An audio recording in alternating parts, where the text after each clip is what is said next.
हाल ही में पब्लिश हुई एक रिसर्च में वैज्ञानिकों ने यह बताया था कि ब्रह्मांड में हैबिटेबल एक्सोप्लैनेट के मुकाबले हैबिटेबल एक्सोमून ज्यादा संख्या में होंगे। अगर आपको नहीं पता है तो बता दूं कि हैबिटेबल प्लैनेट एक ऐसे ग्रह को कहते हैं जिस पर जीव जंतुओं के लिए एक परफेक्ट वातावरण और वायुमंडल होता है। एक्सोप्लैनेट उन ग्रहों को कहा जाता है जो सौरमंडल के बाहर मौजूद है। वैज्ञानिक बताते हैं कि एक तारे के हैबिटेबल जोन में बहुत कम ग्रह आ सकते हैं, लेकिन वहीं एक ग्रह का चक्कर लगाने वाले कई सारे चांद हैबिटेबल जोन में हो सकते हैं। इसका सबसे बड़ा उदाहरण हम अपने सौरमंडल में ही देख सकते हैं। हमारे सौरमंडल में मात्र एक ही हैबिटेबल प्लेनेट है और वह है हमारी पृथ्वी। वहीं शनि ग्रह के करीब 146 चांद है। संख्या ज्यादा होने और कुछ और इंपॉर्टेंस रीजंस की वजह से वैज्ञानिक बताते हैं कि ग्रहों के मुकाबले चांद पर जीवन मौजूद होने के चांस ज्यादा है। आज हम सौरमंडल के एक ऐसे ही बहुत ही स्पेशल चांद के बारे में आपको बताने वाले हैं जिसका नाम ट्राइटन है। आप इसे टाइटन मत समझ लेना, शनि ग्रह वाला। इसके बारे में अभी भी यूट्यूब पर ज्यादा जानकारी अवेलेबल नहीं है, इस वजह से ये वीडियो बहुत ही ज्यादा इंटरेस्टिंग होने वाला है। तो बिना समय गवाए शुरू करते हैं आज का ये वीडियो। दोस्तों, नेपच्यून हमारे सौरमंडल का आखिरी ग्रह है और ये सूर्य से 4.5 अरब किलोमीटर की दूरी पर मौजूद है। वैज्ञानिकों के मुताबिक इस ग्रह का चक्कर करीब 14 चांद लगाते हैं, लेकिन भविष्य में इनकी संख्या बढ़ सकती है। ऐसा इसलिए है क्योंकि अभी नेपच्यून ग्रह को एक्सप्लोर करने के लिए ज्यादा मिशन को नहीं किया गया है, जिस वजह से कुछ चांद इसकी कक्षा में अभी भी छुपे हो सकते हैं। नेपच्यून जैसे ग्रहों को आइस जायंट कहा जाता है, यानी ऐसे ग्रह जिनकी सतह बर्फ से बनी हो और वे बहुत ही ज्यादा ठंडे हो। आपको जानकर हैरानी होगी कि -214 डिग्री सेल्सियस तापमान वाला यह ग्रह मुख्य रूप से हाइड्रोजन और हीलियम से बना हुआ है। चौंकाने वाली बात यह है कि हमारा सूर्य अभी भी मुख्य रूप से इन्हीं दो गैसेज से बना हुआ है, लेकिन इन दोनों के द्रव्यमान में अंतर होने की वजह से यह तापमान के मामले में एक दूसरे से इतने ज्यादा अलग है। नेपच्यून पर सौरमंडल के सबसे तेज तूफान आते हैं जिनकी रफ्तार करीब 2400 किलोमीटर प्रति घंटा होती है। अगर आप नेपच्यून ग्रह के अंदर जाएंगे तो शायद ही आप जमीन पर खड़े हो पाए, क्योंकि यहाँ तेज चलने वाली हवाएं ही आपको उड़ा कर ले जाएगी। कई लोग ऐसा मानते हैं कि हमारे सौरमंडल में शनि ग्रह ही ऐसा ग्रह है जिसके पास अपना रिंग सिस्टम है, लेकिन मैं आपको बता दूं कि यह सच नहीं है। नेपच्यून के पास भी एक रिंग सिस्टम है जो बहुत ही ज्यादा खूबसूरत दिखाई देता है। नासा द्वारा ली गई इस तस्वीर में आप देख सकते हैं कि किस तरह से नेपच्यून की रिंग सूर्य के प्रकाश में चमक रही है। इस रिंग के अलावा आपका ध्यान एक और चीज पर गया होगा, नेपच्यून के ऊपर चमकता हुआ यह तारा। वैसे अगर आपको भी ये लगा है कि ये कोई तारा है तो आप अकेले नहीं हैं। असल में ये तेज चमकने वाली चीज कोई तारा नहीं बल्कि नेपच्यून का सबसे बड़ा चांद ट्राइटन है। ये सौरमंडल का 7वां सबसे बड़ा चांद है और ये अपने रेट्रोग्रेड डायरेक्शन में रिवॉल्व करने के लिए वैज्ञानिकों के बीच काफी फेमस है। आपकी इंफॉर्मेशन के लिए बता दूं कि जब कोई चांद प्लेनेट की रोटेशन के डायरेक्शन में चक्कर लगाता है तो उसे प्रोग्रेड रेवोल्यूशन कहते हैं। सौरमंडल में इस तरह के रिवोल्यूशन के कई सारे एग्जाम्पल देखने को मिल सकते हैं, जिनमें से एक एग्जाम्पल है हमारी पृथ्वी और चांद। हमारी पृथ्वी जिस दिशा में अपने एक्सिस पर चक्कर लगाती है उसी दिशा में चांद भी इसकी परिक्रमा करता है, लेकिन नेपच्यून और उसके सबसे बड़े चांद के साथ ऐसा नहीं है। वैज्ञानिक बताते हैं कि ऐसा इसलिए है क्योंकि ये चांद असल में नेपच्यून के ऑर्बिट में बना ही नहीं था। एक थ्योरी ये कहती है कि ये चांद असल में सौरमंडल के बाहरी हिस्से से नेपच्यून के ऑर्बिट में आकर फंस गया और इसी का चक्कर लगाने लग गया।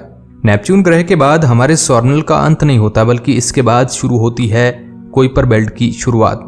यह एक ऐसा एरिया है जहां पर हजारों बर्फ और धूल के पत्थर मौजूद है जो कई बार ग्रहों से आकर भी टकराते हैं। वैज्ञानिक मानते हैं कि ट्राइटन भी एक ऐसा ही ऑब्जेक्ट हुआ करता था, लेकिन नेपच्यून के गुरुत्वाकर्षण बल ने इसे अपनी तरफ आकर्षित करके इसे अपना चांद बना लिया। दोस्तों, कुछ ऐसी ही थ्योरी हमारी पृथ्वी के चांद के लिए भी बताई जाती है, लेकिन ज्यादातर लोग यह मानते हैं कि हमारे चांद की फॉर्मेशन एक दूसरे प्लैनेट के पृथ्वी से टकराने की वजह से हुई थी। वह प्लैनेट करीब मंगल ग्रह के साइज का हुआ करता था और एक अनस्टेबल ऑर्बिट होने की वजह से वह पृथ्वी से आकर टकरा गया था। दोनों के टकराने की वजह से बहुत सारी धूल और पत्थर पृथ्वी के ऑर्बिट में जाकर इकट्ठा हो गया और उन्होंने एक रिंग की फॉर्मेशन कर ली।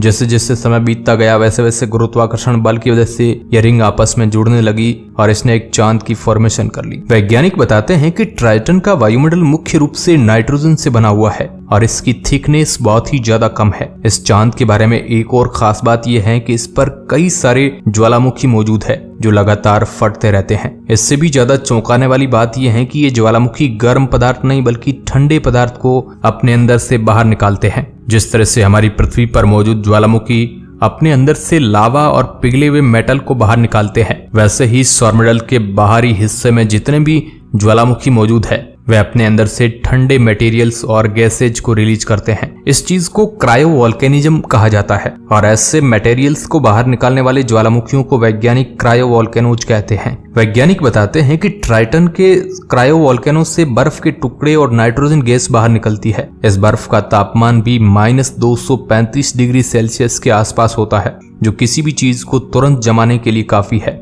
इस चांद की डिस्कवरी किसी मॉडर्न टेलीस्कोप से दोस्तों नहीं की गई, बल्कि 1846 में बनाए गए एक नॉर्मल टेलीस्कोप से इसे खोजा गया था। विलियम लसेल नाम के खगोल शास्त्री ने इस चांद को नेपच्यून को डिस्कवर करने के मात्र 17 दिन बाद ही ढूंढ लिया था। वैज्ञानिक बताते हैं कि इस चांद का नेपच्यून ग्रह पर एक बहुत ही बड़ा असर पड़ता है और ऐसा इसलिए है क्योंकि ये नेपच्यून के बहुत नजदीक मौजूद है। ट्राइटन अपनी सतह पर पड़ने वाली 70% सनलाइट को अंतरिक्ष में रिफ्लेक्ट बैक कर देता है, जिस वजह से ये बहुत ही ज्यादा चमकीला दिखाई देता है। यही कारण है कि जेम्स वेब टेलीस्कोप द्वारा ली गई इस तस्वीर में कई लोगों को ये बिल्कुल एक तारे के जैसा दिखाई देता है। वैज्ञानिकों द्वारा की गई स्टडी से ये पता चला है कि ट्राइटन की सतह बहुत नई है और ये एक जियोलॉजिकली एक्टिव चांद है।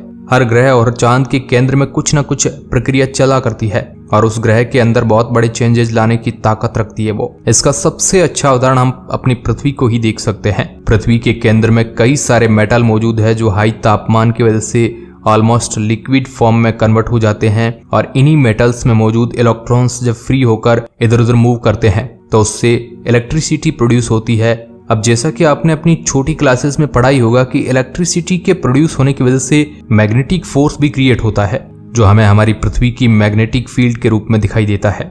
आपने कहीं न कहीं इन सुंदर नेचुरल लाइट्स के वीडियोज को देखा ही होगा।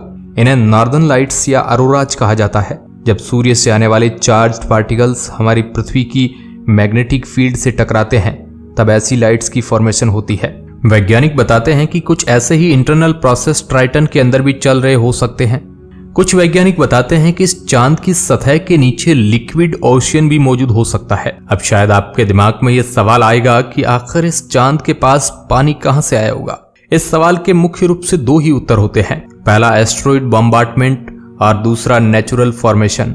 एस्ट्रॉइड बॉम्बार्डमेंट का मतलब होता है कि कई सारे ऐसे पत्थरों का चांद या ग्रह से टकराना जिनके केंद्र में बर्फ मौजूद हो। अगर आपको नहीं पता है तो बता दूं कि हमारी पृथ्वी पर भी पानी कुछ ऐसी ही प्रक्रिया से आया था। इसे वैज्ञानिक द लेट हेवी बॉम्बार्डमेंट के नाम से बुलाते हैं। ऐसा हो सकता है कि कई साल पहले ट्राइटन पर भी कई सारे एस्ट्रॉइड ने हमला बोला हो, जिससे इसमें लिक्विड समुद्र की फॉर्मेशन हो गई हो। हालांकि इस थ्योरी से ज्यादा वैज्ञानिक इस बात पर विश्वास करते हैं कि ट्राइटन पर पानी की फॉर्मेशन नेचुरली हुई होगी।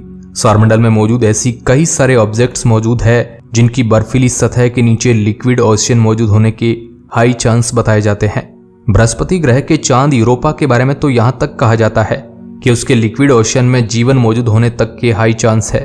ट्राइटन के बारे में डिटेल्ड जानकारी निकालना अभी भी वैज्ञानिकों के बस में नहीं है, क्योंकि आज तक बहुत कम ही स्पेसक्राफ्ट इतनी दूर की डिस्टेंस तक जा पाए हैं। हालांकि जेम्स वेब टेलीस्कोप की मदद से वैज्ञानिक इस चांद के बारे में ज्यादा से ज्यादा स्टडी करने की कोशिश कर रहे हैं। आने वाले समय में नासा नेपच्यून के लिए एक डेडिकेटेड मिशन भी लॉन्च कर सकता है, जो देखना हम सभी के लिए बहुत ज्यादा इंटरेस्टिंग होगा।